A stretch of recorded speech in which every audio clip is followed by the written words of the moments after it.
Greetings, family. How you all doing?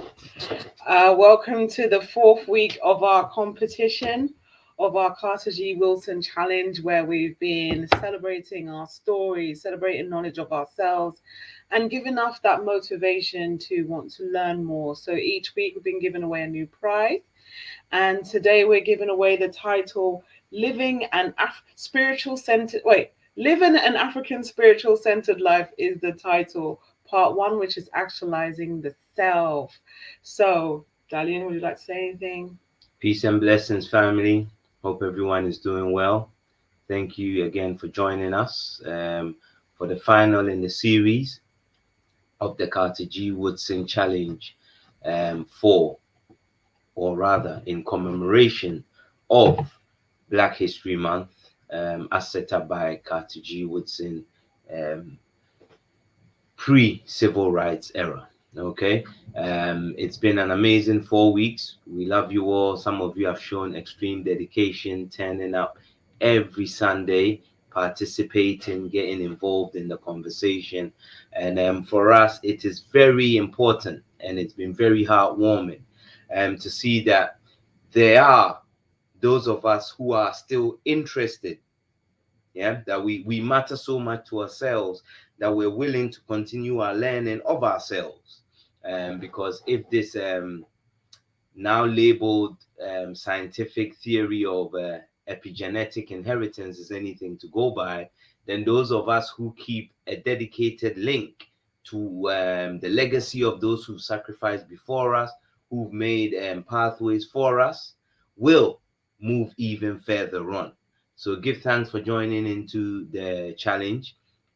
And once again, welcome. We're obviously going to be getting into some more as the show goes on. So thank you all once again.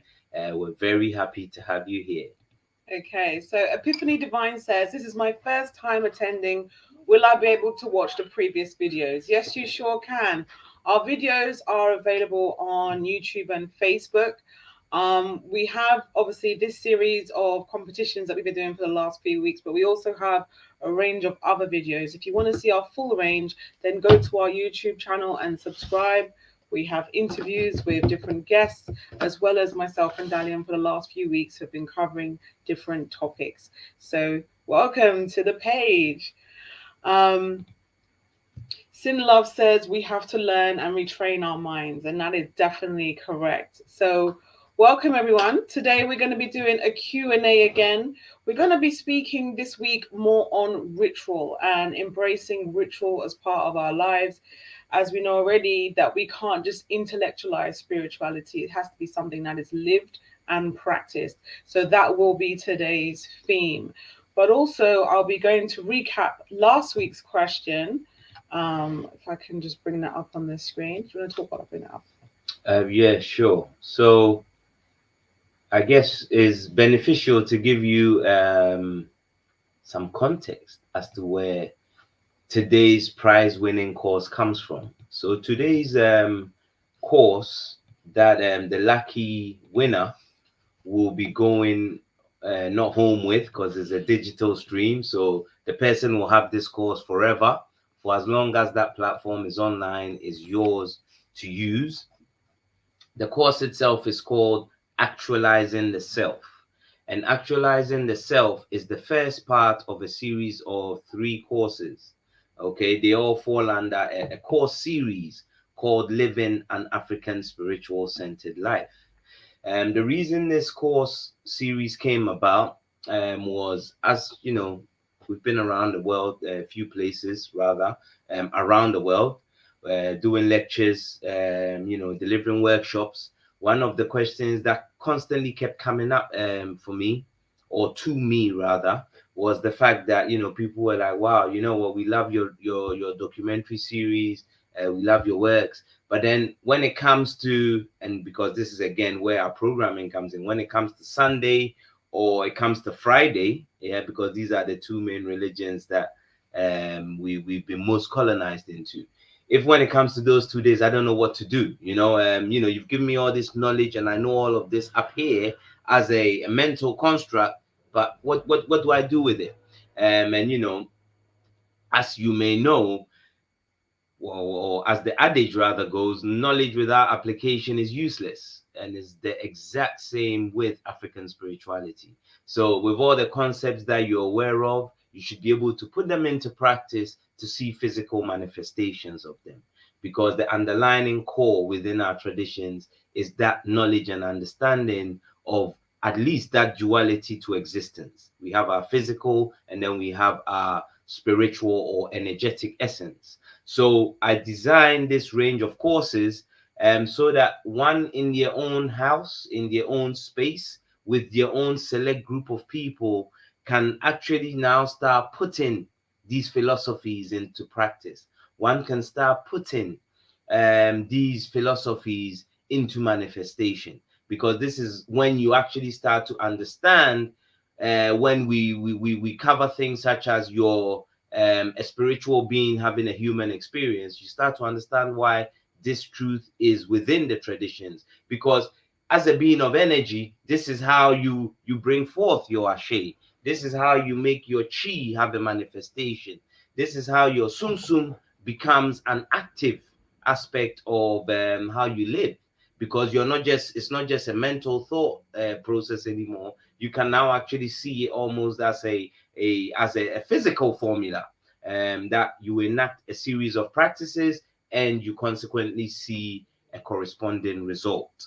So well done to the lucky winner, whoever is going to be. You're going to have part one, which is actualizing the self, and I'll talk some more as we go along about other bits of the course. So, those who are aware, the question that we asked this week was, what is the name of Amin Ra's mother? So, we will be announcing the lucky winner at the end of the show, and that lucky winner will actually win the course that Dalian was just speaking about. So, well done. But for now, we're here taking any questions that you have. Um, Please feel free to make the use of us being here. It's not often you get to see us both here together on the show. So please do drop any questions that you may have. Today, we're going to be speaking on the theme of ritual, as I said. So if there's anything around that area, please let us know. And we will also, in about 5 minutes or so, we'll play a preview of the video clip so you get an idea of what will be covered. So the other thing as well, family, that is worth talking about is the range of answers that we got this week. And this week it was a bit like what was the week that we got the The first one with multiple the kind of Ori. uh, It was the prime. It was talking about the Orisha that focuses on destiny, okay, and yes, so that that one. was the second week, and That was where week one. Oh yeah, um week one, week one. was that the first one, yes. Mm. So it's interesting, the nature of and I don't really want to use that word Egyptology or chematology or studying Asian Kemet, because it's such a long dynasty or civilization, and that's is natural. Over time things start to change. Yeah, people will understand, and when you're in a place of ritual anyway, that is one thing that you expect and live for, that things will change. What perhaps worked in a ABC format for someone else, you could enact the same ritual and perhaps yours will go like a CDE, but you will still end up with the same outcome. So the question that we were asked was, or we asked was, what's the name of Amen Ra's mother?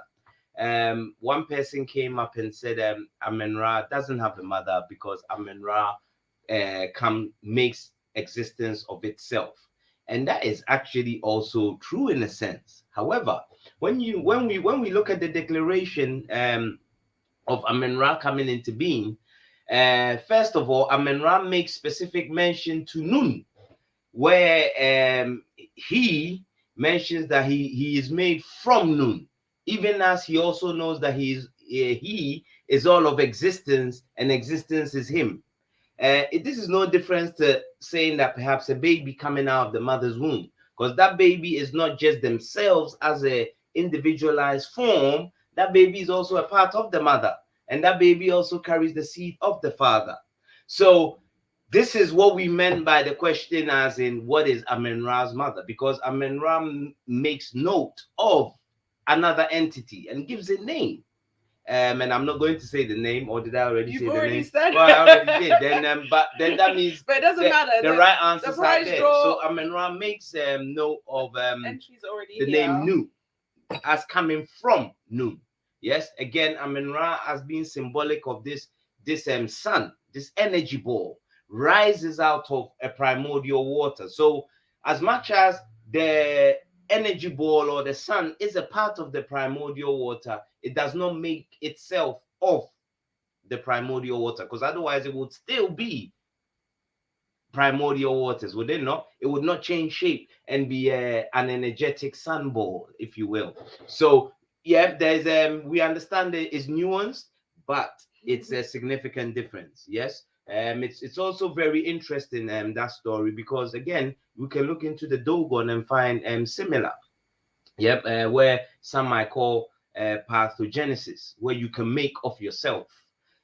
So when we start hearing some of these stories, last week's course, whoever won it, the transformative self, you see that we cover in great detail many African creation accounts and look at the fact that we're actually talking about scientific processes.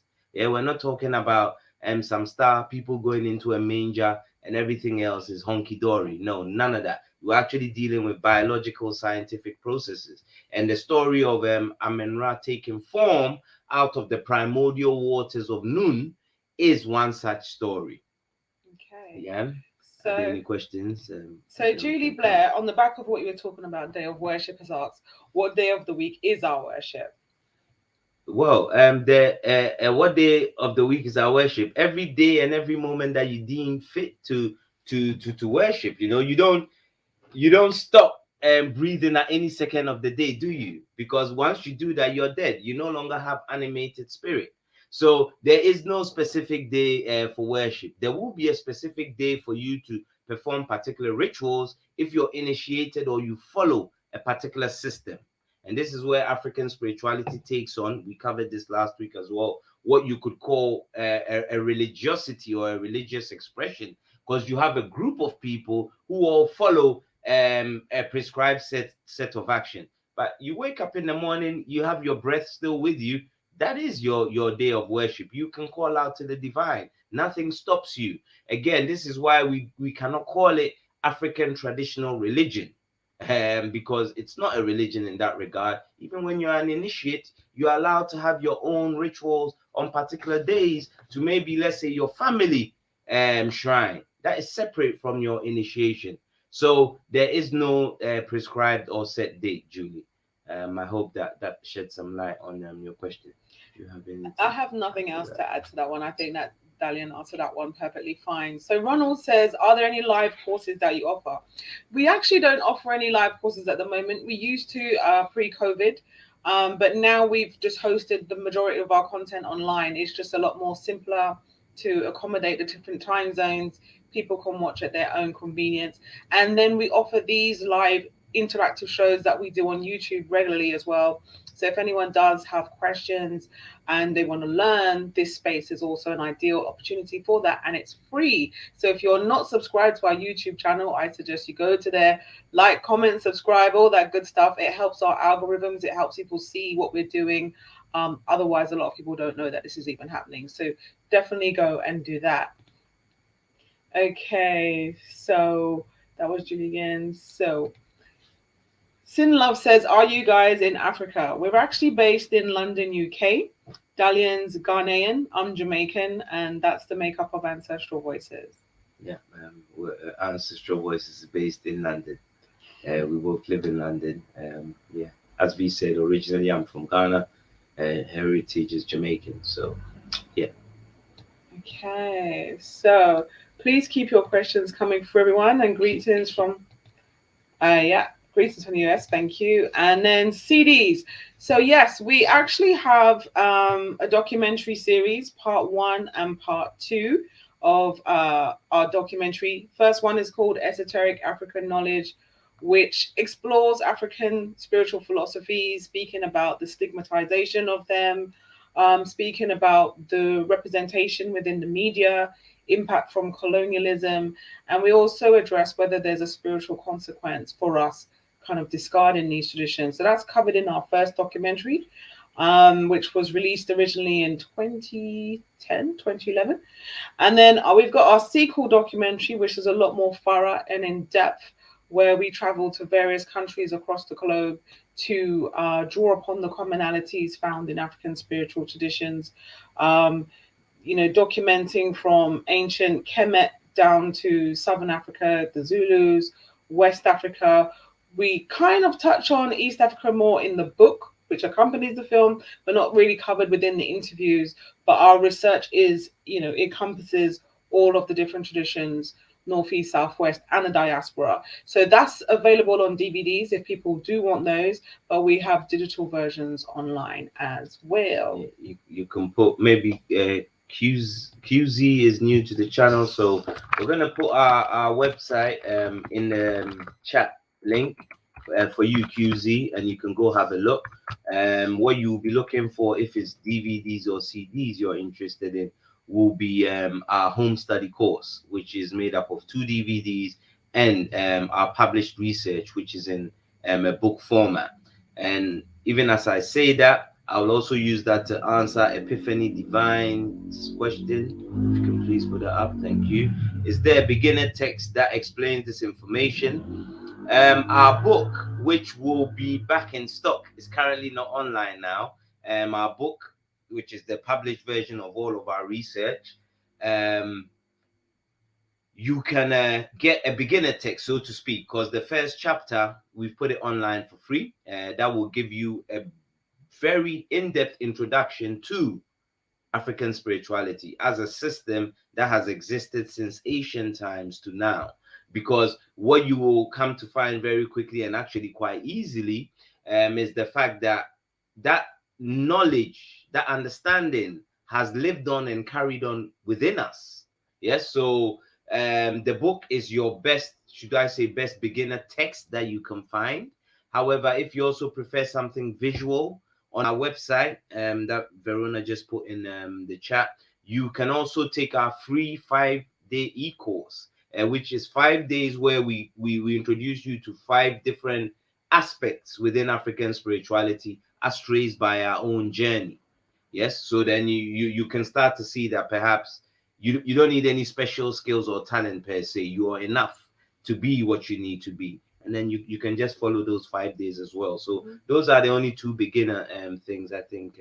I was just going to add, you mentioned that the book's out of stock, but if you do opt for the home study course, that will be posted directly from us, so you will have access to the book. Absolutely, and you'll get a signed copy as well. Yeah, no, thanks for that. So the book is not available on Amazon for now, but if you get it through us directly, either on the home course, the physical, or the digital, you will still get that sent to you. Well, digital, it will be a PDF download, and then the physical DVD will be sent if you opt for the physical version.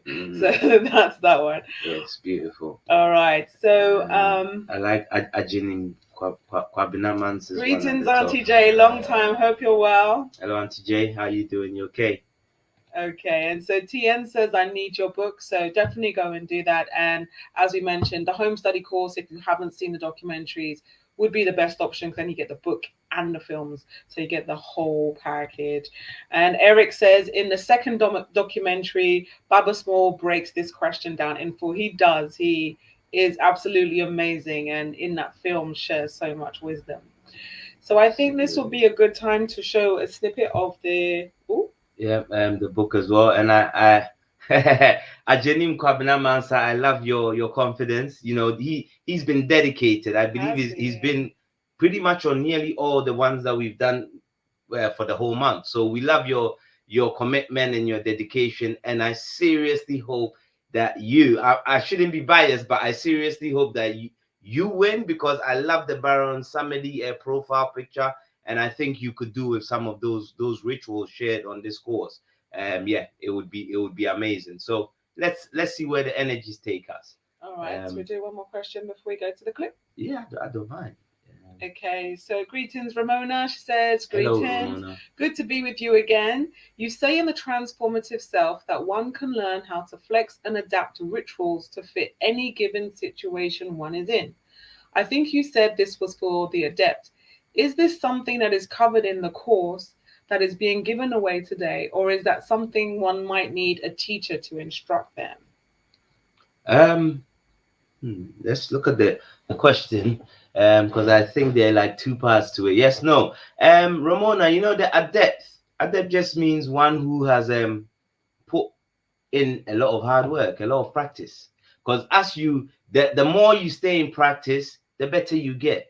The more you start to understand particular things, the more you start to understand certain natural aspect of, be it herbs, or things that you use generally, for instance, even salt. Yeah, the numerous ways in which you can use salt. I'll give you an example. Another thing is the herb we call dandelion. Dandelion that, as you see, grows everywhere. You can use dandelion as a cleanser. Yeah, you can use it to cleanse yourself of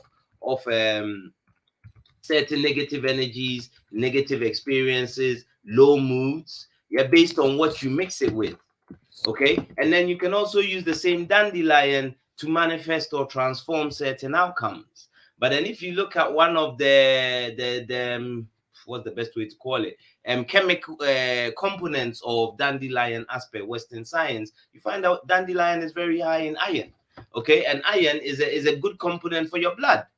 So you can see its transformative qualities within, should we say, that component, yeah, from the western scientific viewpoint. So adept just means as you continue, the better you get. Let me make sure I haven't left out the other part of it. So yeah, that's just what the adept means. The ritualizing your life, or the living an African spiritual centered life courses, covers all of that in depth. This was actually the one that I was suggesting for you last week when you asked your question. So it's the part one of that course that is being given away today. So, and the courses are designed for you to learn to do them yourself as you go along.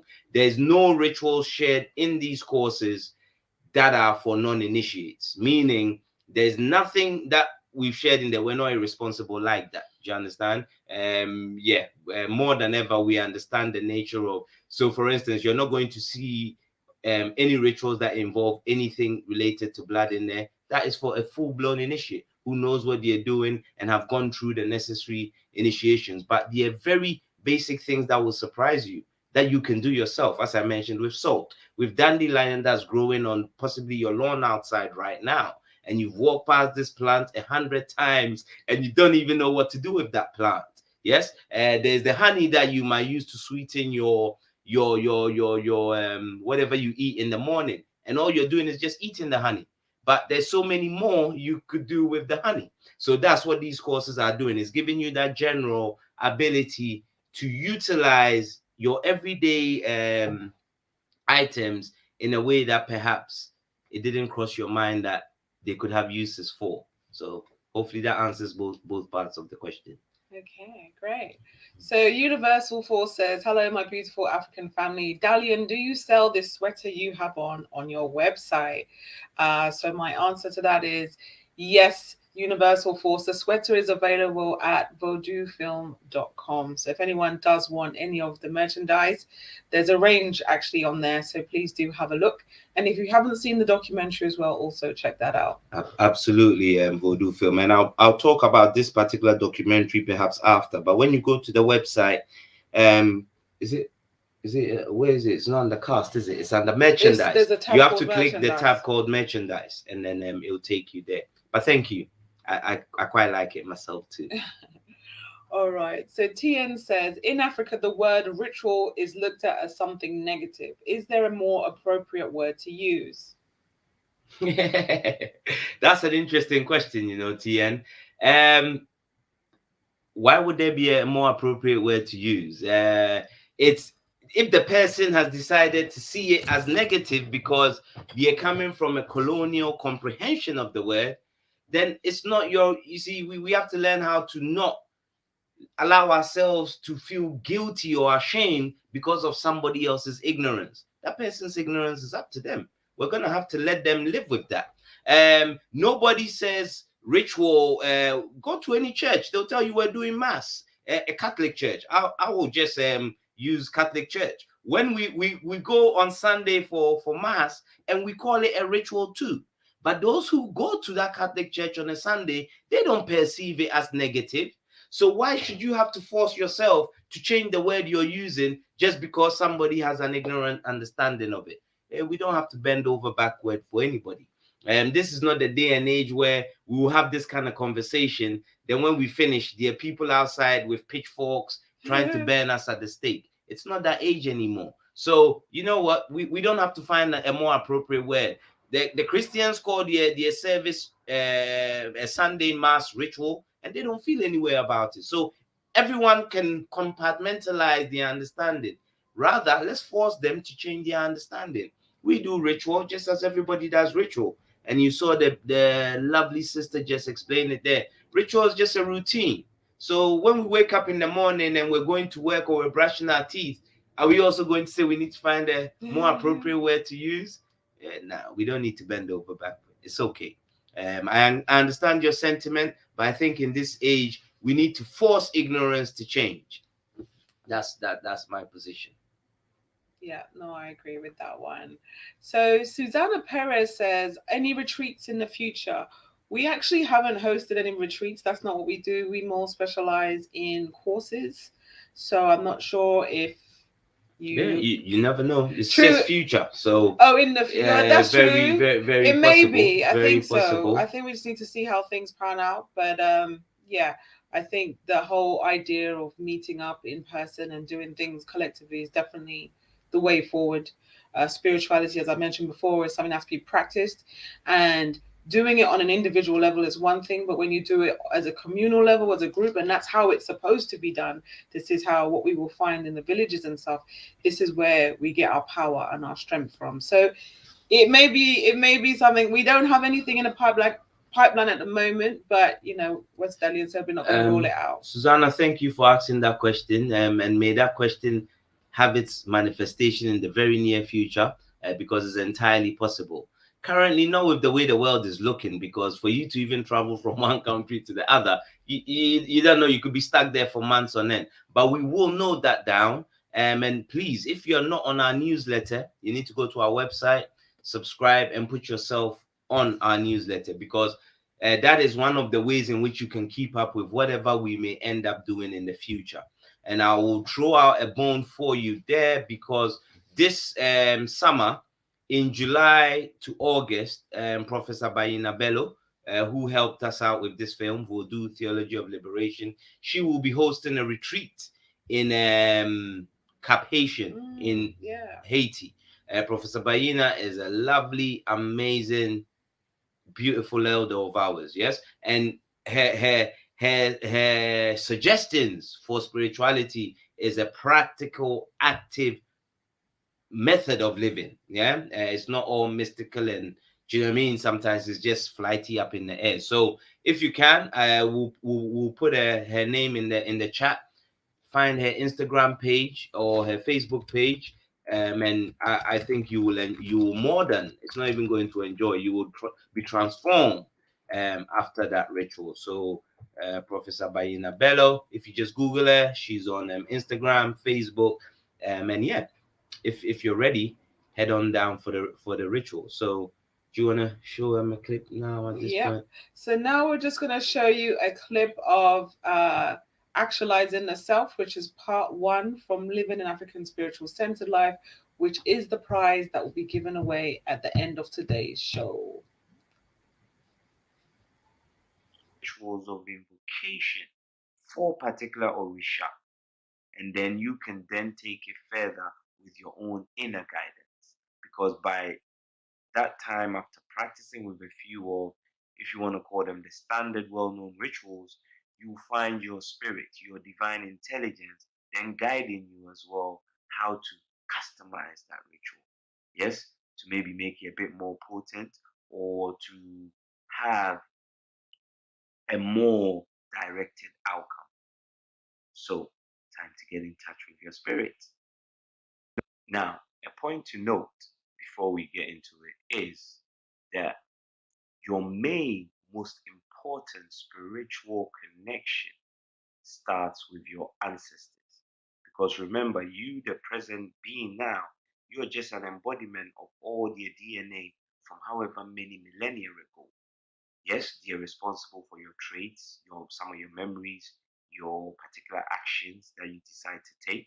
So the first most important place to start is the call out to your ancestors. You have to develop that relationship with them because they will help you along that way. Remember, they might not be here in the physical, but their essence, their spirit, is still around. It might be the very air that you're breathing. And as you breathe it in, you might take in their guidance. So start with your ancestors. But to move on to our active spiritual journey, these are some of the things that we will do. Hey, so we hope you found that clip insightful. Please drop us a comment just to let us know if that worked out okay. Yeah, just let us know if you could actually hear, because the way our software works now, we have to take ourselves out and we can't necessarily hear. So could everyone hear clearly? Just drop a comment just to let us know if you could hear the presentation. And so just to remind you, that is Living an African Spiritual Centered Life, Part 1, Actualizing the Self. Nobody's commenting. So does that mean you could hear or you couldn't hear? Okay, thank you. Epiphany Divine is clapping, and yes, fantastic. Thank you very much. Julie. Glad to know that you could hear it. So that's Actualizing the Self. This is available on our website. So please do check us out at ancestralvoices.co.uk. So just to kind of give a recap for those who are not here as to why this course was set up, it's from our lectures and our workshops. You know, we kept having this question come up. I love the concepts, I love the ideas, but what do I do on a Sunday or on a Friday? You know, now that I've been in a sense decolonized from that thinking pattern, what do I do? How do I get into the practice of what I know? And so, you know, we went and we devised this course. It's part of a 3-part series. The one that is being given away today is part 1, which is called Actualizing the Self. And it's called Actualizing the Self because it's for you to understand how, you know, energy flows, because yourself as a being of energy, aka spirit, the same. How do you work with that flow of energy? And because it's a flow of energy in a sense, because you're also connected to everything else. So if you see that we break it up into 2. The first part is the philosophy, because for you to be able to, all actions we take first comes from the mind place. You have to think it before you do it. So we look at the conceptions within African knowledge systems that informs the practices that we use to live life, because it's a tool for living. So you know yourself as a generative being, someone that's able to create or manifest things. So we use the feminine principle and we look at it across various African knowledge systems. We look at the fact that we're connected to all things in that sacred Ubuntu principle. Then we look at ourselves as a being of spirit and how that spirit can flow and manifest into different things. And then in the second session, we turn that into practice. So we look at how you can set up altars and shrines to help you with your living, how you prepare spaces for ritual, aid further your communication with your ancestors and your spiritual guardians. And then we look at nature as well, our relationship with nature and how we attune our minds. Again, if you were here last week, you know, remember we covered the very notion that your mind, when we study it under certain instruments, is just burst of energy interacting and connecting with each other, much like the lightning you see in the sky. You know, so we look at how you can activate that mental state and bring it into the physical state. So that's pretty much the whole course in a nutshell. So for who will be the lucky winner, well done to you. Okay, great. Um, bless. Just want to give a shout out to Mickey Lee. Thank you so much for your Yes. donation. She was very generous last week. I'm back again. We appreciate it. So thank you. So Good to see you greetings. again, Nikki. Do you have a course or any videos on Obia? I'm Jamaican, and although I'm drawn to Ifa, Ise, I would love to learn more about my heritage. So we touched on Obia in our first documentary, but as a system in itself, we don't have anything specific on Obia. Our Spirit is Eternal documentary, which is the sequel film, speaks more on a collective.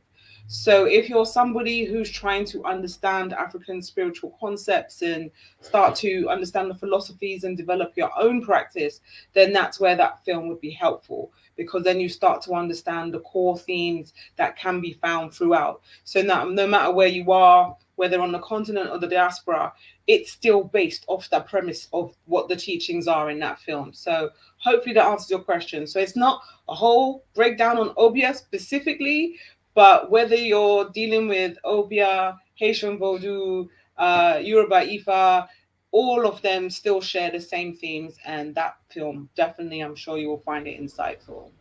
Yeah, if I can add to that, because Go she's ahead. also drawn to Ifa.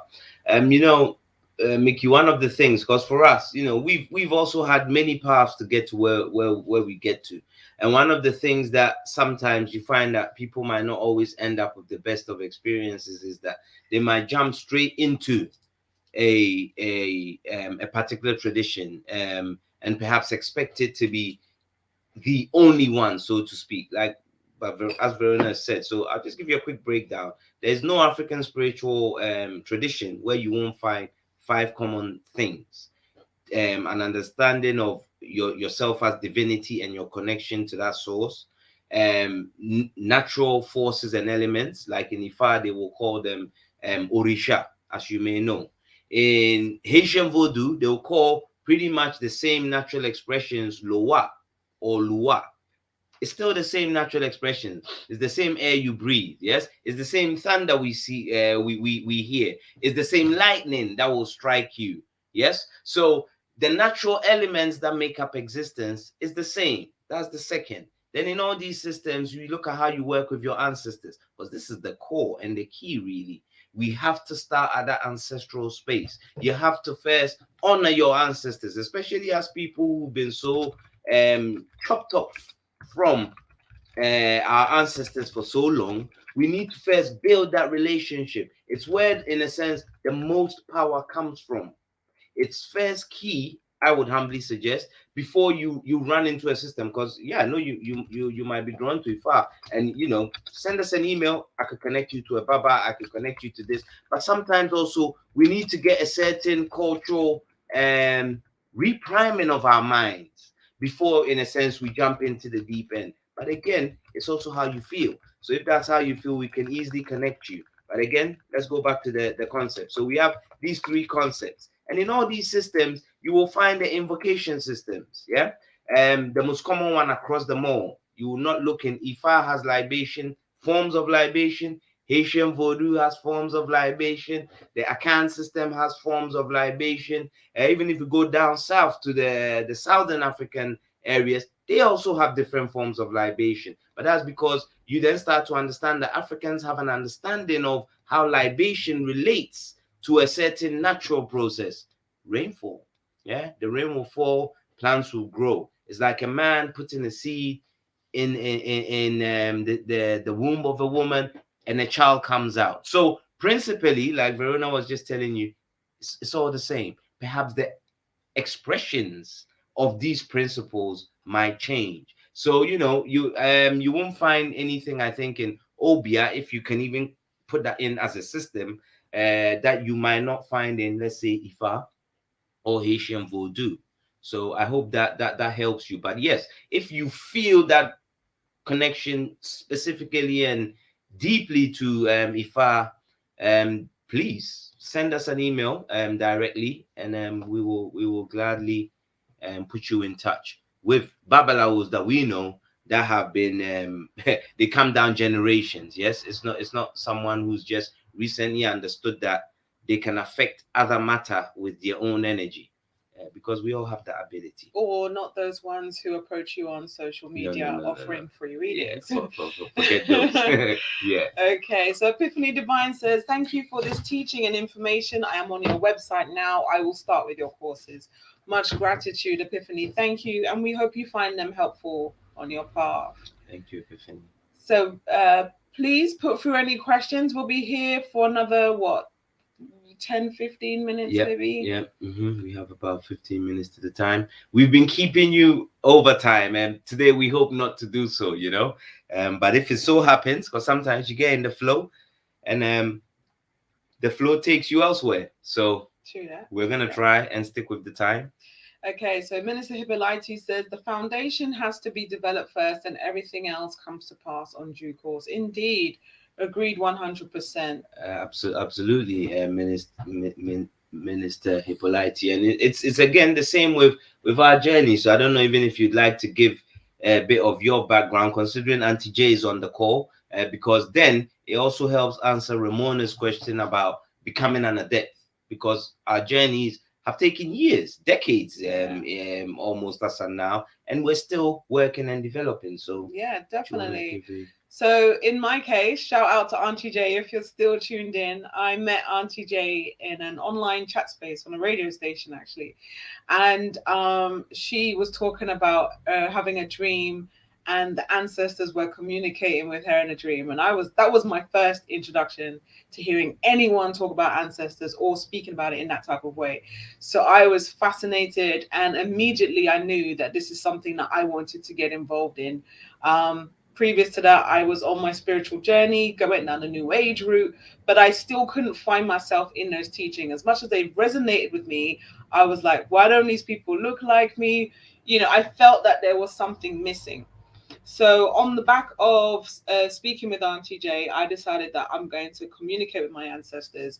And I literally took out a candle and I prayed to them and I said, I'm sorry, I didn't know that I was supposed to be doing this with you. I invited them to be a part of my life. I gave thanks, I praised them, and I asked for them to guide me. And so at this point, I was completely naive to everything, but I was like, my intention, which is really key, was there. And I can't remember how much in time went by, but after that is when I started to get experience with synchronicity and numbers. And so that was my personal confirmation to say, okay, what I'm doing is having an impact, having an effect. And so when I started to see those numbers, it was like a validation for me. It was like, okay, I can see that my spiritual action through ritual was now having an impact in my physical reality. And then based off me continuing that practice, I found that I was able to receive spiritual communication in other forms. And that's when it expanded out into primarily nature. So I would find that I would attract a lot of animals to me.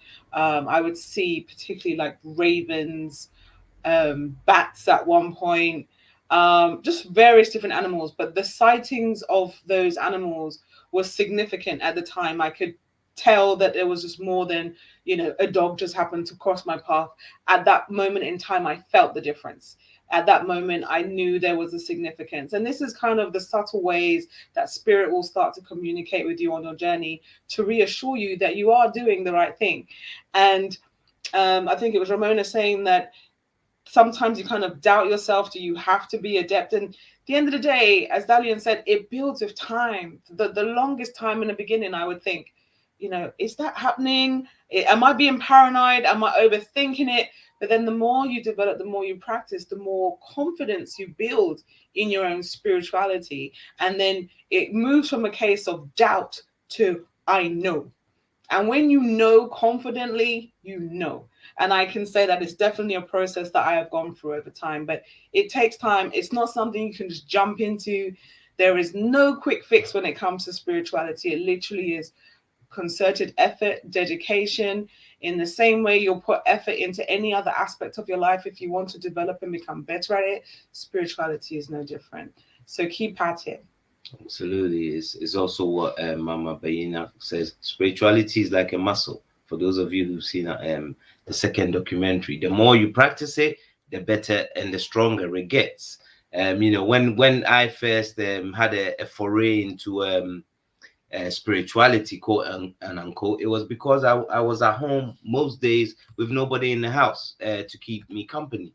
I had just finished O levels. I finished high school. I was based in Ghana, and most of the day, my younger sister would go to school, or I think she went and spent time with some family friends in a particular summer. It was my brother had work, so he would go out with my elder sister. Mom would be at work, and I'll be in the house, and I had nothing absolutely to do. And I just started saying, you know what, this isn't the life I want. Yeah, this is me at 18, 19. So my name is Yao, and my grandmother's name is Ya. We were both born on a Thursday. My name is Nana Yao because I'm named after my grandmother, for sharing that same day. So I said my grandmother had passed at that time, I think close to maybe a decade, and I was very close to her. So I just had this impression that I had to communicate with my grandmother. And one of the places where I think that inspiration actually came from was the fact that I had been reading a Norman Vincent Peale book. Norman Vincent Peale is one of these Europeans, and he wrote a book called The Power of Positive Thinking. It's an international fantastic bestseller everywhere else. And at the time of reading this book, it was all about that self-help psychology. Now, I've come obviously to find out that most of what we call psychology is cultural appropriation of African and indigenous spiritual sacred concepts. Because again, what does it deal with primarily? It deals with your mind. Yeah, this is why when we look in the ancient Kemetic text, we find that the first universal law is the law of mentalism, because everything is your mind. That's where we create everything. Everything you see around you is somebody first saw it here and then gave it a physical form. Okay, so I was impressed by this Norman Vincent Peale's book, and I remember there was a chapter in there where he was talking about the fact that if you want to learn, for instance, how to be good in business, you should visualize you sitting at a table with all like business people that you feel inspired by. So I sat there and I thought, well, maybe I can do the same with my grandmother too. Do you know what I mean? Because I actually knew the woman. I don't have to imagine her. I know her very well. But then the thing is, as a teenager at that time in Ghana, the only thing I've heard about these practices is that these practices are juju and they're of the devil. So you can't speak to even people who are supposedly dead. So my first ritual I ever did, and I tell you no lie, I took a white candle, yeah, and I wrote on a piece of paper all the things that I wanted from to discuss with my grandmother, and I had the rosary. So when I grew, God knows how many years now, and I found out about Santeria, I found out about how Haitian voodoo managed to survive all these years of stigmatization. I realized then, and it goes exactly back to what Ramona is saying, because I didn't know what I was doing specifically, but I listened to what I was feeling to do. Yep, and I tell you no lie, I did that once, and then all of a sudden I was just doing it every Thursday. Again, nobody told me anything. I didn't know why Thursday should have a significance, but I stuck with it on a Thursday. And I would be praying the rosary because I didn't know any other ways to worship. I'd never met an Okomfu before in my life. That would be sacrilege. You know, they would ostracize the whole family possibly to know that we're seeing our own traditional priest. But I went with what I felt. And the stuff that started happening, I was like, you know what? It's not about going to this church place anymore. You know, yeah, I've been raised, I've been baptized, I've been confirmed, I've been this, that, and the third, but this, I feel this is me. Yeah. And from there, it has developed and grown. Exactly that epiphany. Again, because at that time, nobody had come up with this concept called epigenetic inheritance, had they? Because we always, as I've said before, keep waiting for Europeans, and it's understandable because they have the power structure now that we all have to live under, to keep giving labels to what we should all know already. But as a teenager at the time, I just listened to what I was feeling and what was coming to me, and it just exploded. I could tell you 100 and God knows how many stories now, but I don't need to. On this course that we're giving away today, and I said this, I think, on our first one, for me to get into a particular university at a certain time, I had a dream. I covered that in that course very deeply, because then you start to realize that, again, in this mental space, there's many spaces, and we can access them all just by having the confidence to say, well, let me try. Yeah, we've been too programmed to find answers. The way our system now goes is you move from A and you get to the answer at B. But really, there are no answers, because once you get to B, there should already be another question that takes you to C, D, E, and you're going, because life constantly changes. Do any of us stay the same age for however long? No, we don't. We grow as a little baby, you stand up, and next minute, when it's time to go, you're back in that same position. So that constant is change. So we have to be willing, whether you think it's a mistake or not. Even the mistakes will lead you to the right path. We just have to be willing to try. All right. So Just Damali says, in your opinion, is consistency on a fixed schedule with respect to making offerings, or is it more of a vibe that you must be guided by? I ask because sometimes I feel like my ancestors let me know when I've been neglecting them through things that I've been paying more attention to since I began being more intentional about my spiritual journey. And then just also came back as a response because you covered quite a lot in what you said. So then I feel that, Dalian, and I'm guessing you're answering my question, because there are many things that I initially began doing because the spirit moved me to, only later to learn that they are actual formalized practices. So you answered it. You covered what. You don't have anything to add? Well, I also wanted to add, just to touch on what you said. You mentioned that you stuck to Thursday, but I don't think you actually told them the significance of Thursday now down the line, right? Making that correlation. Okay, so Thursday is why I'm called Yao. In the Akan system, we're named after the days of the week. So my name Yao means I'm born on a Thursday. My grandmother's name is Ya because she was also born on a Thursday. It's the male and the female name, which again is a reflection of how the Akan see what most people call God, or we rather say creator, because this God is made up of two energies, masculine, feminine, come together, create. It's not just some white Abrahamic looking man with all white beard living in a white space, you know. He must be doing some different kind of magic to be able to create by himself. So this is what the significance of Thursday is. And I love what you just put on the screen from Linear Thinking. No, not Linear Thinking. The one that came before that said I answered these questions already. Oh, okay. Sorry. Yeah, just the Mali. Yeah, no, because what you say is you said only later to learn that there are actual formalized practices. Don't you find it interesting that you already knew the answer and then were almost working backward to the answer? Yeah, so this is why I say that, because of the way Western education works in a certain sense, we think we only need to walk from A to B. It doesn't work like that. Go left, go right, go under, go over. Yeah, but then as you correctly have found, just Mali, you already knew the answer and you didn't even understand that was an answer. You just thought you were vibes in and going along. But to add a little bit to your question is, you see what happens when you give some of your ritual a consistency. So for me, the Thursday becomes important. I still keep it to today because there's some that when you think of ritual a bit like a battery, and the more that you do it and give it a certain consistency, you also start to give it a certain power.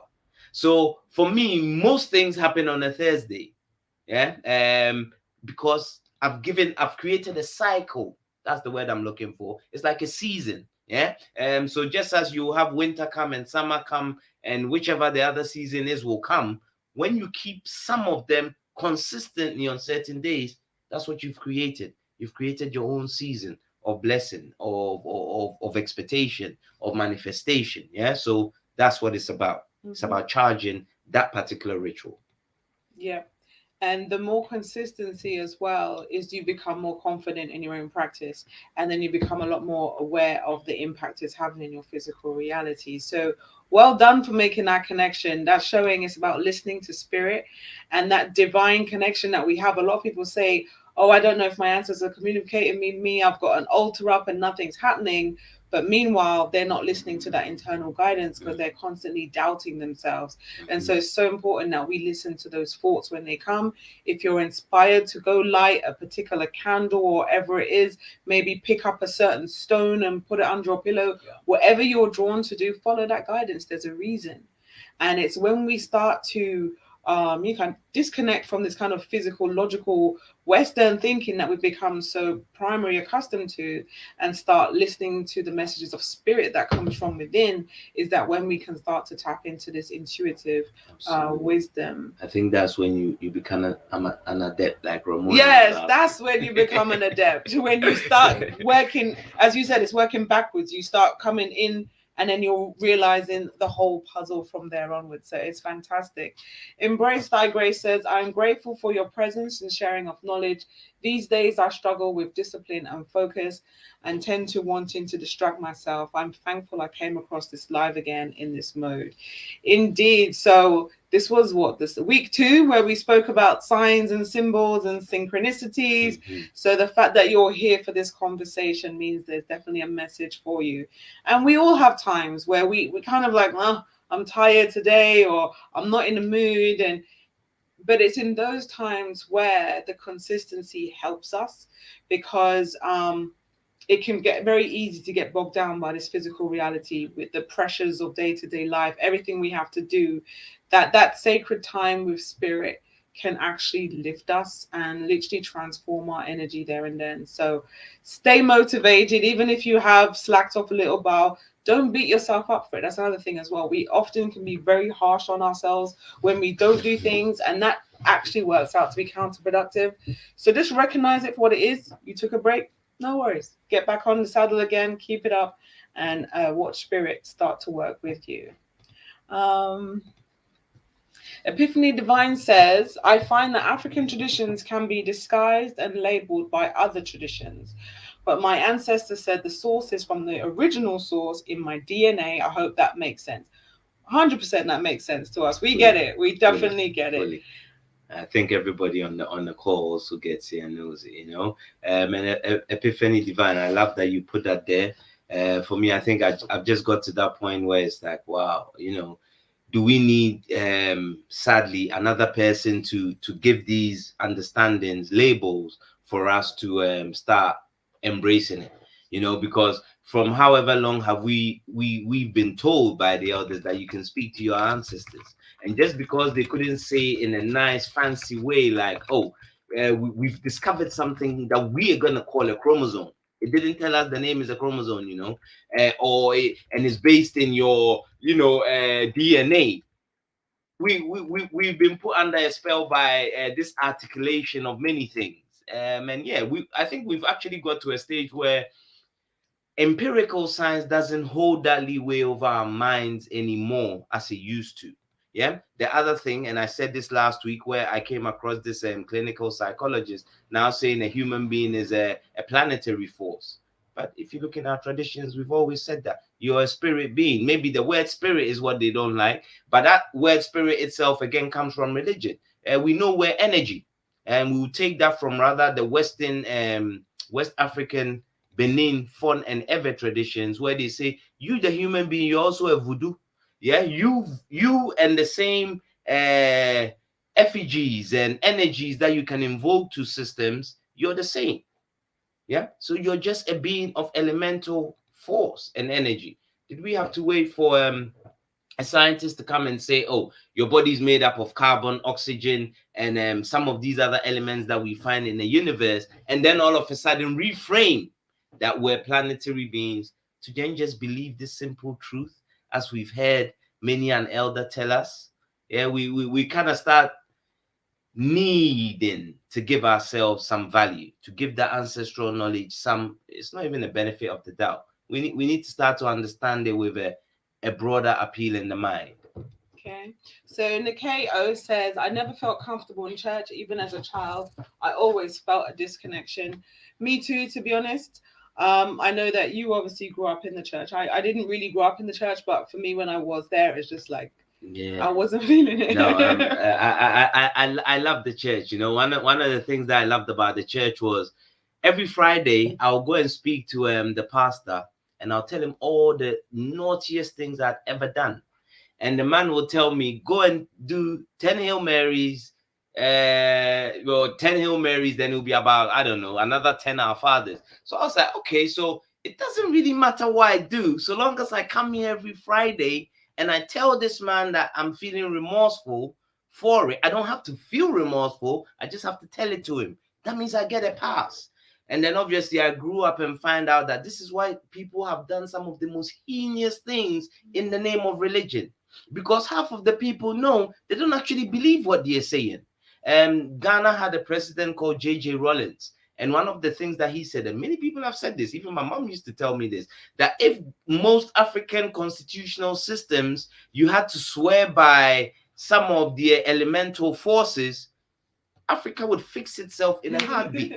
But because they know they can sit down and say what they don't even believe on a book, yeah, they will you can literally get away with murder. And I relate that totally to my experience, because I look forward to Fridays, because I knew Friday gave me a chance to actually release myself of any guilt, because that's what I was doing. I'm not gonna sit here and pretend I was some kind of angel kid. I was far from it, but I had an exit pass, and every Friday I used that exit pass. I was even surprised that why doesn't this man go and report me to the headmistress? Because all the naughty things I'm doing it in a school. It was a Catholic school that was connected to a church. So I was thinking, this man should be reporting me to the headmistress.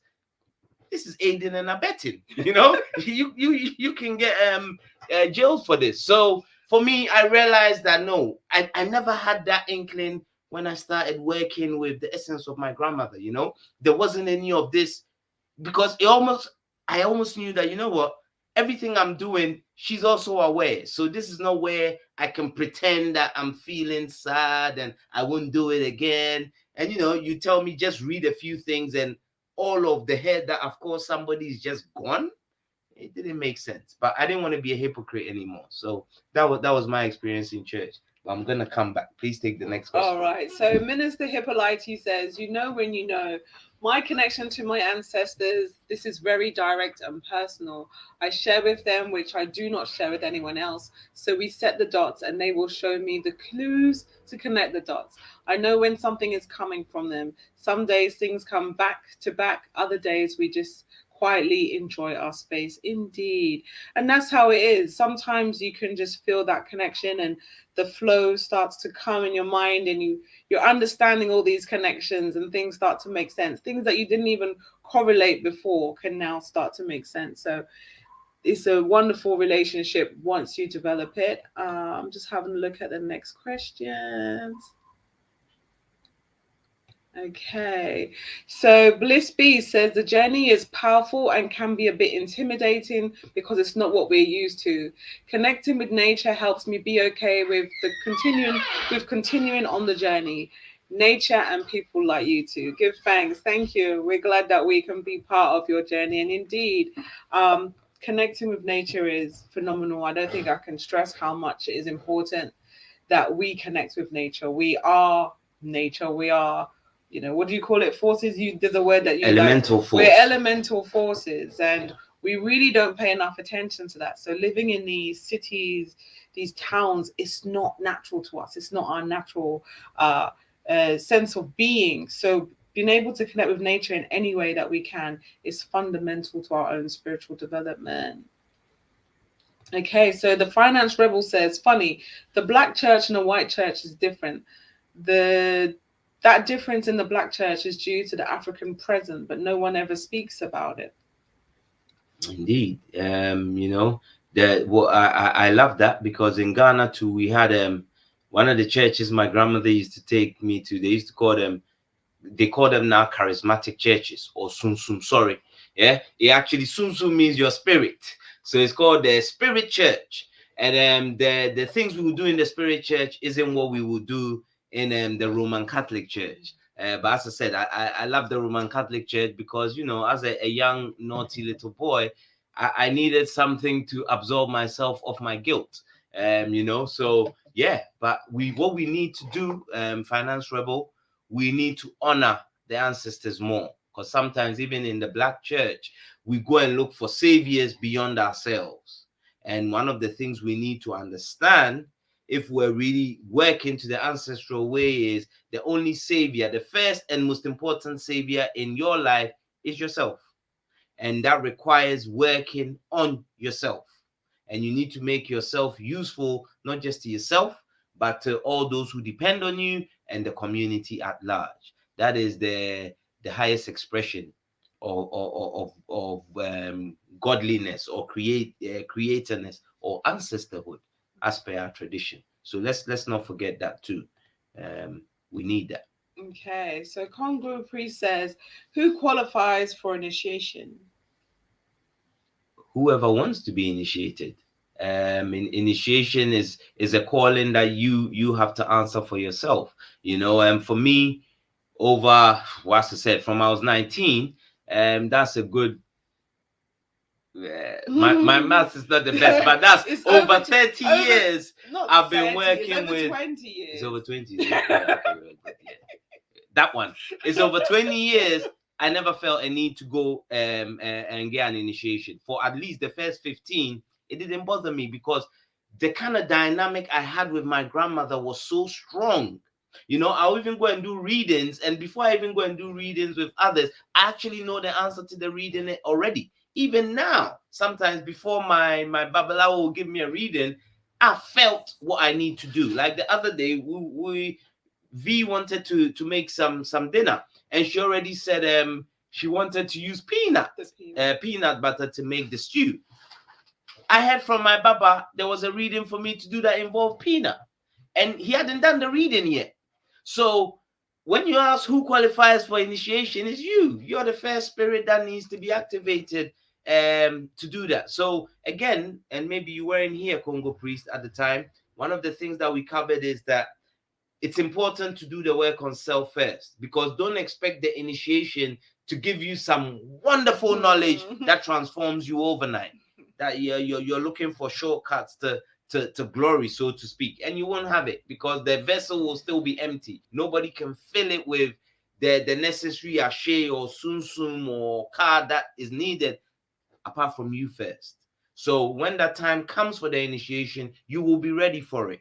But if your first goal is to just get initiated, then the first question that you need to ask yourself is, what do I need to get initiated for? And why? What is it that I think this initiation will do for me first that I may not already have?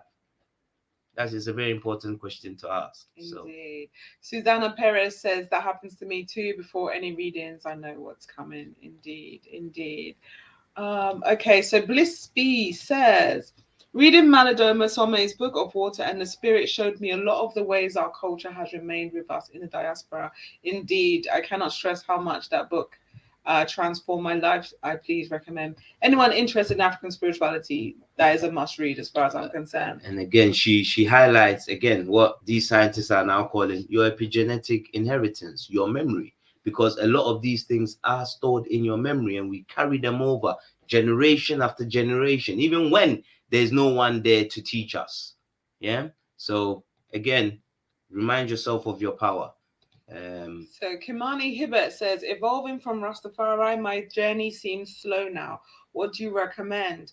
Well, it depends. What do you want to do? Are you trying to live a more African spiritual centered life? And if that is a direction that you're trying to move into, then I would say the first most important point is to start with ancestral reverence.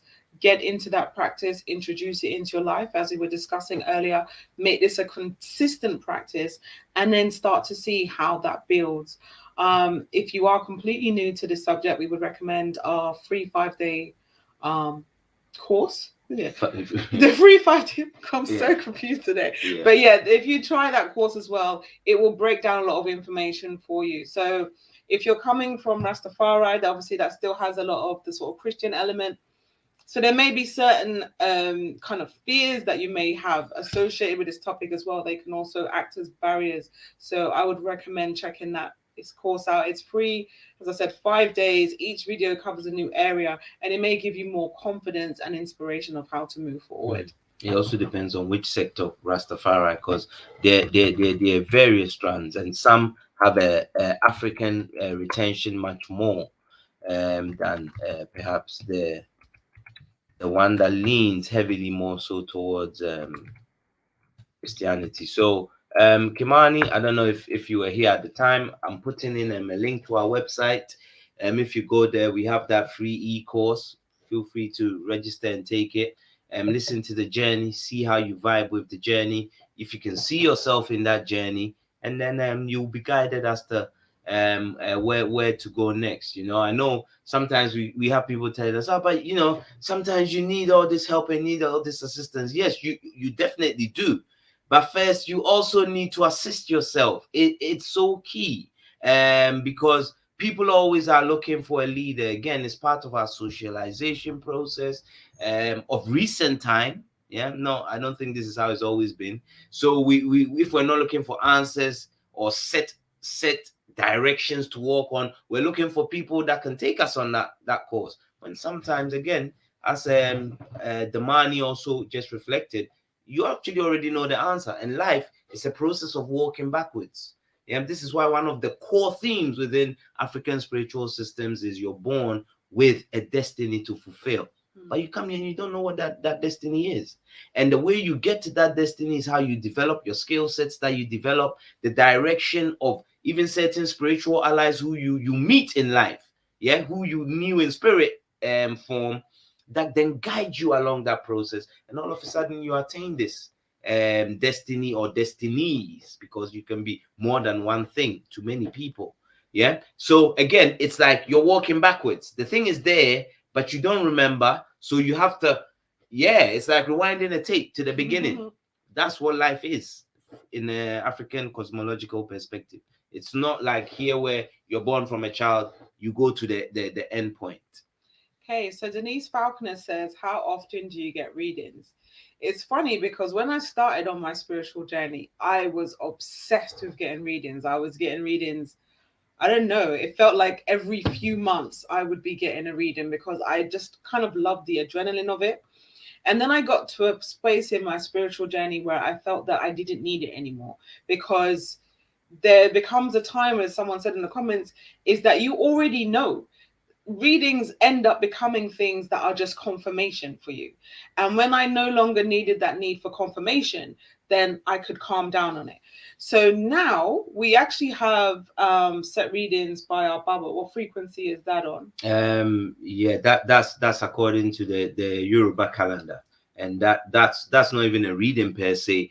This is because of as part of my initiation into the house. You know, so this is why I said at the beginning that this is where it has a certain religious expression, because it's me and however many people around the world who are initiated into that sect of Ogun. And then it reads according to, you know, yeah, Ifa or Rumila, because that's the Baba and that's his job. And it's according to the Yoruba calendar. So it's every 4 days. But it's not specific to each person, it's specific to the house. It's what the house has to do. So in a sense, again, we're pooling energy together. Yeah. This is another expression of Ubuntu. But you won't find the word Ubuntu in the Ifa corpus, but that's the expression right there. You'll find Ubuntu in South and Eastern Africa. But that's that concept right there, because we gel energy together, and as a result, that energy is more powerful, you know. So yeah. And then outside of that, then I don't really get readings anymore. However, my last reading was around 5 months ago, which I was offered the reading. And shout out to Cia Ray, who gave a phenomenal reading. I interviewed her a few months back, but yeah, I had a reading with her. I thought it was very accurate. As I said, I don't do readings, but as spirit led me to get this reading, I was like, there's a reason why I'm being told to get this message now. And then, yeah, spirit confirmed that I definitely needed to hear that. So yeah, I don't really get readings, but if the spirit calls me to do something, then I would do it. But most times now I feel quite confident in my own ability to know what's what. And so, yeah, I find at the beginning it can be quite nerve wracking when you start your journey. You do feel like you need that reassurance, but I feel that sometimes it's best to just pull away and start to pull on that internal wisdom and learn to trust it a lot more. Okay, so, okay. How could you do group rituals if you don't know anyone who is as spiritual as you? Is there group recommendations that you potentially have? Um, how could you do readings if you don't know? Rituals. How could you do group rituals if you don't know any who is as spiritual as you? Is there a group recommendation that you potentially have? Oh, well, not my the only group I'm in is a group of initiates. So everybody there is initiated on a certain level into the Yoruba tradition. I'm also be in another group where we follow a certain Akan practice.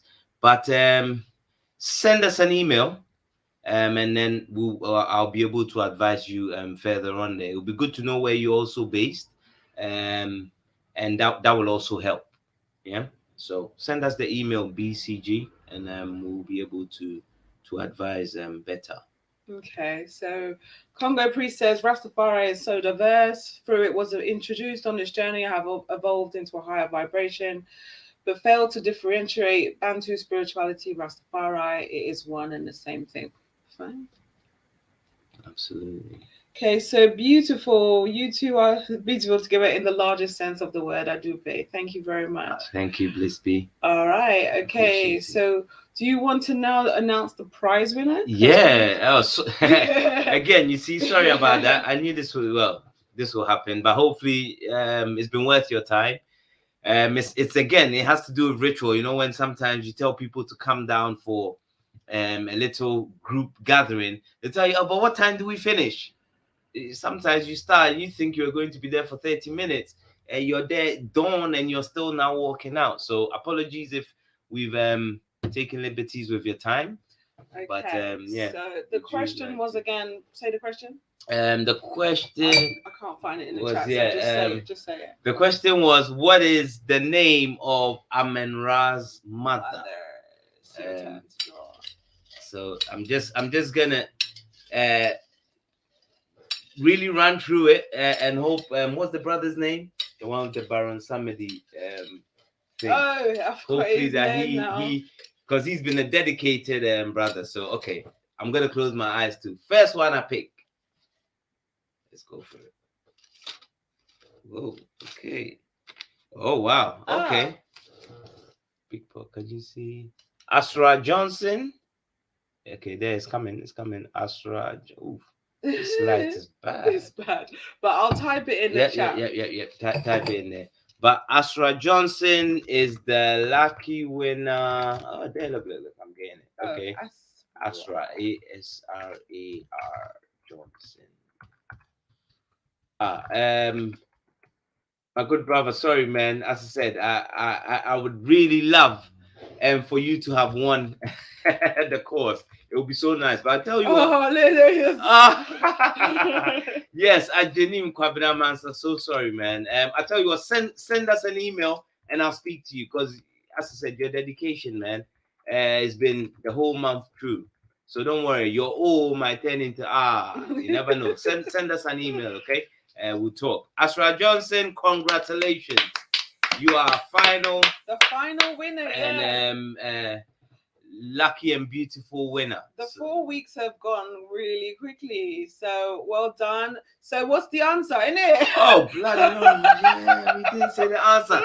I'll type the answer. We are hilarious. But I guess we did say it at the beginning. Yes, so those who were in here. So the answer to the question, the primordial waters. Don't send it yet.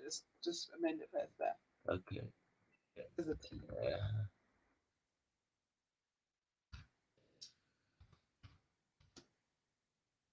Okay. So the answer to the question is Noon, the primordial waters.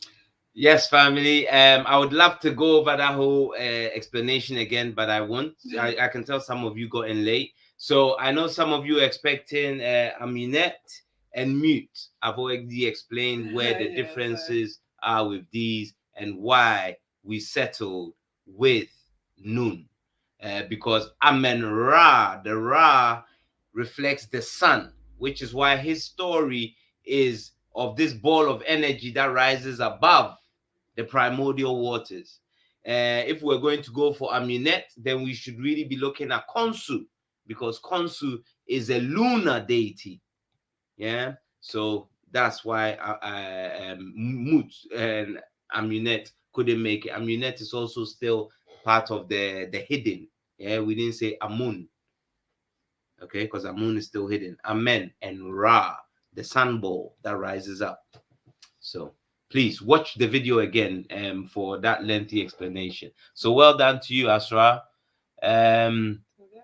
We'll take one last question, because again we don't want to take liberties, and then we will put a special. We have a special offer for you as well for staying with us. So V, if you go on ahead. Okay, so Bliss B says, can you speak to how important it is to have relationships in physical life as well? We are not meant to do this alone. So many are just in line. Oh yeah, online, but we need community. Indeed, this is the thing. If we actually look at African spirituality, one of the main things is the aspect and essence of community. And for many of us, we don't have that. For many of us, we walk this journey alone. And it's not the way it's supposed to be, but it's the way that for many of us, we'll find that within our family households, within our family lineage, we're kind of that lone walker who's holding the torch to say, do you know what, this is the path I want to walk. And sometimes that can be a lonely one. So this is even one of the reasons why we created Ancestral Voices, is to give a platform to allow a space for like-minded people to come together. So yes, there's only so much you can do online. There's very much something that you need to be able to build with like minds. What we would suggest as well is, if you're not joined with our Facebook group, we have a Facebook group that gives you the opportunity to connect with like-minded people within your own area, and that's an opportunity to start to build. There's also organizations around, well, there are spiritual groups who normally are based around a particular traditions. You can align yourself with some of those as well. So there are things, but it can be quite limited. It can be quite daunting. But yeah, you can feel free to reach out to us as well. Let us know where you're based, and then we can possibly make some recommendations for you as well. Absolutely, Bliss B. A very important question. And I can't really add much more to that than what Verona has already said. And one of the things that we have to understand is, for us especially, as is all things African/Black, and I don't even want to get political on it, but even when you look at what's currently happening in on the world stage with Ukraine, and you just look at what's happening to the African students there, particularly from Nigeria, that alone should tell you what the African Black situation is, regardless of wherever you go in the world. And this topic is the most demonized still to date, sadly, even by African/Black people themselves. Yeah, when we first started and it was just a film, we were getting attacked on the internet like crazy, even physically, when we went into spaces to show the film. Yeah, this is just us. Yes, we have. Luckily, we had groups, people who also came from the heart and helped us to make this all happen. So we're walking the steps as we go along. What we should do is not think that in a sense this is where it ends. Yeah, you also find out ways in which perhaps you can also transform things, perhaps in whichever location you're in. Reach out to us. We can have a discussion. Perhaps we might be able to help you set something up in your area. With this work, is going to be up to us to do it. Nobody else is going to do it for us, because it scares the dominant paradigm. If you look at the period of what happened to Africans continentally and in the diaspora in this enslavement period, the only spaces that were free sovereign spaces, they all didn't practice anything else but an African-centered spiritual and social way of life.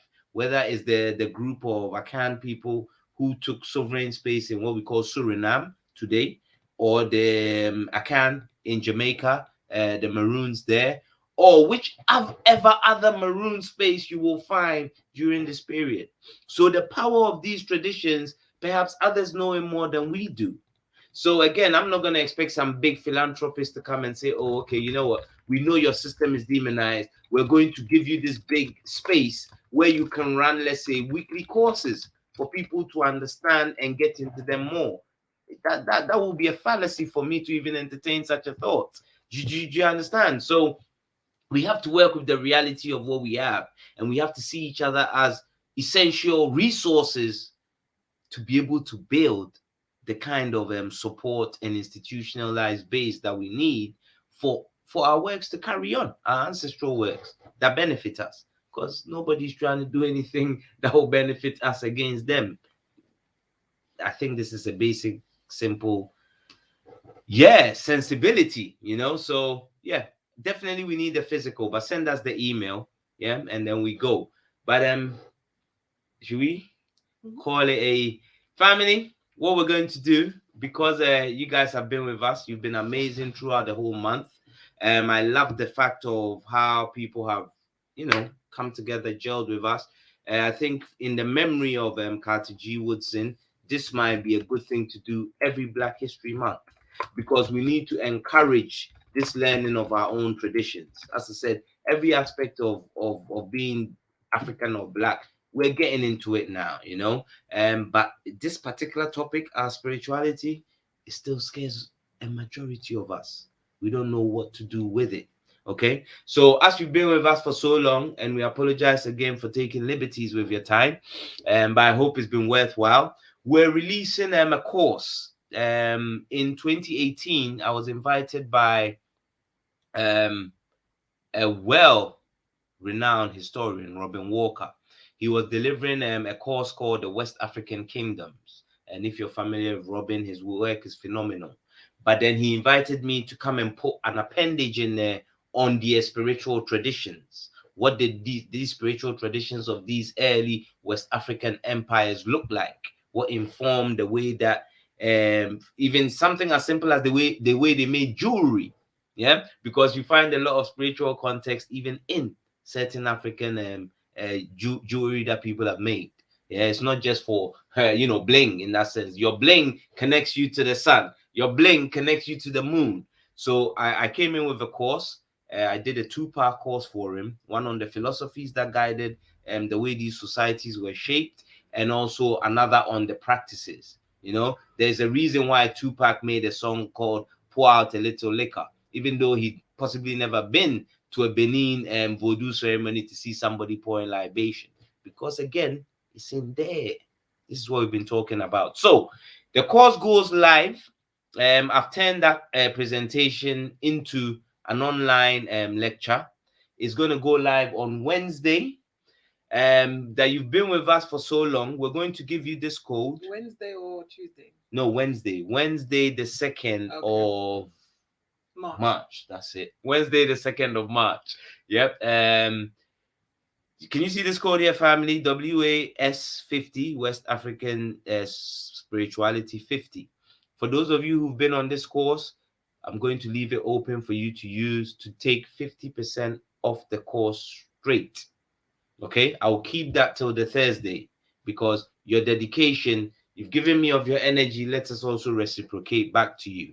We're going to play you a little short clip from the course so you get an idea as to what these West African kingdoms we're dealing with, and then we'll close off.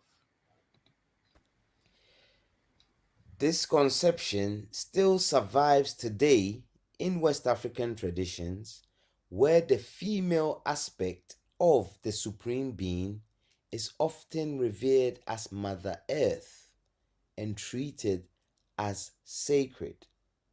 So again, we know the function of the earth and the soil and how it does what? Propagates the process of life in the plants that grow from the earth and then sustains our lives. Okay, so her appellations or titles and treatment as sacred is found across West Africa and also beyond. Okay, so when we go to the Akan people in Ghana, we find that Asasiya is the title given to Mother Earth, the female aspect of creation. She's also referred to as Ayi or Li in Ewe, in Ghana, in Togo and Benin, among the Ewe people, because you find them across these various nation states now. She's known as Oto among the Edo people in Nigeria. She's known as Ani among the Igbos, Isong amongst the Ibibio people, Dugbo in Mende or the Kono people in Sierra Leone. So the reverence of her sacredness, I'm talking about the earth as the female or feminine birthing principle, is also underpinned by the dependency we have on her for her fruits and plants, what keeps us alive and sustained. So we have this ecology of dependence on the earth. And as a result, many communities across West and the rest of Africa, as a result, have special annual rituals and ceremonies to commemorate and encourage a positive symbiotic relationship with Mother Earth, with specially appointed custodians who keep the traditions. There are many communities who every year take time out to ensure that they give their thanks and reverence to say, Mother Earth, if you didn't allow our crops to grow, we will all be dead. And they perform particular rituals to keep that energetic symbiosis going. Some firm examples that we have is of the Allah Society in Iboland, which is in Nigeria. We have the Talensi in northern Ghana. And their custodians, which are entrusted with performing these functions, are known as Tendana. And we can go further out in Africa too, into South Africa, where we find similar among the Songa people. We also find the same among the Gikuyu in Kenya.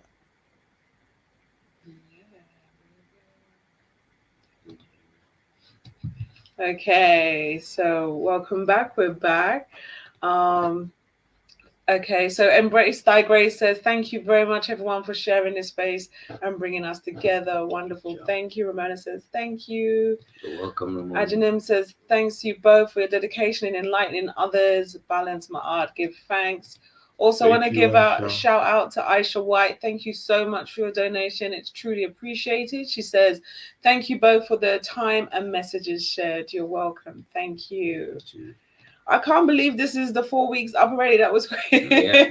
I actually really enjoyed it. That's was good. US Black History Month. If anything, we'll be seeing you again in October for UK Black History Month. Yeah, maybe. Let's just keep the energy going and keep the learning going. And just put in the winner back on the screen. So congratulations to Azra Johnson. Fantastic. So we will be dropping you an email. If you set up a code for that, we'll have that already. And for those of you who've had a look at the West African Kingdom presentation or the spirituality of West African kingdoms, and if that is of interest, stay tuned to when it is published. You can use that code to claim that discount. Yeah. So if you're not subscribed to our newsletter, we would suggest you do that.